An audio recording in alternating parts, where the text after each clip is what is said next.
আসসালামু আলাইকুম রহমতুল্লাহি বরকাতুহু। কিছু তৌহিদি জনতা সবসময় বলে আসে বাংলাদেশ থেকে সমস্ত মাজার ভেঙে ফেলা হবে। আরে প্রিয় ভাই, রসুল পাক সাল্লাল্লাহু আলাইহি ওয়াসাল্লাম মক্কা থেকে মদিনা যখন হিজরত করে তখন রসুল পাক সাল্লাল্লাহু আলাইহি ওয়াসাল্লাম হেরা গুহাইতে ছিল, রাখলকে মহান রব্বুল আলামিন। হানায়ে কাবা কাফের মুশরিকরা ভাঙতে চেয়েছিল, ধূলিসাৎ করতে চেয়েছিল।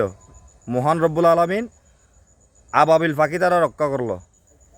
যদি মেজবান্ডার দরবার শরীফের যিনি মহান সাধক সৈয়দ আহমদুল্লাহ মেজবান্ডারি আল্লাহর মকবুল ওলি হয়ে থাকে, তাহার রওজা পাক মাজারও মহান রব্বুল আলামিন রক্ষা করবে।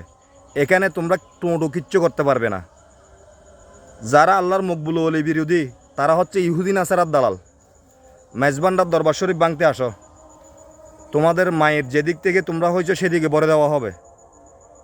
দরবার নিয়ে আর কোনো তালবাহানা চলবে না। বন্ডদের বিরুদ্ধে তোমরা আন্দোলন করো, বন্ডদের বিরুদ্ধে যা মন চায় তা করো, কিন্তু আল্লাহর মকবুল বলিদের বিরুদ্ধে আর কোনো কিছু বললে গালের ভিতর থেকে জিব্বে টেনে বের করে ফেলা হবে। বলৎকারের দররা তোমরা আসো বলৎকার নিয়ে। তোমরা আল্লাহর মকবুল বলি শান মান ইজ্জত আজমত কোত্থেকে বুঝবা? মহান রব্বুল আলামিন তোমাদেরকে মৃত্যুর সময় কিভাবে মৃত্যু দেয় সেটা দেখার বিষয়। পূর্বেও দেখছি, বর্তমানেও দেখবো, ভবিষ্যতে দেখে আসবে ইনশাআল্লাহ তাবারক ওয়া তাআলা।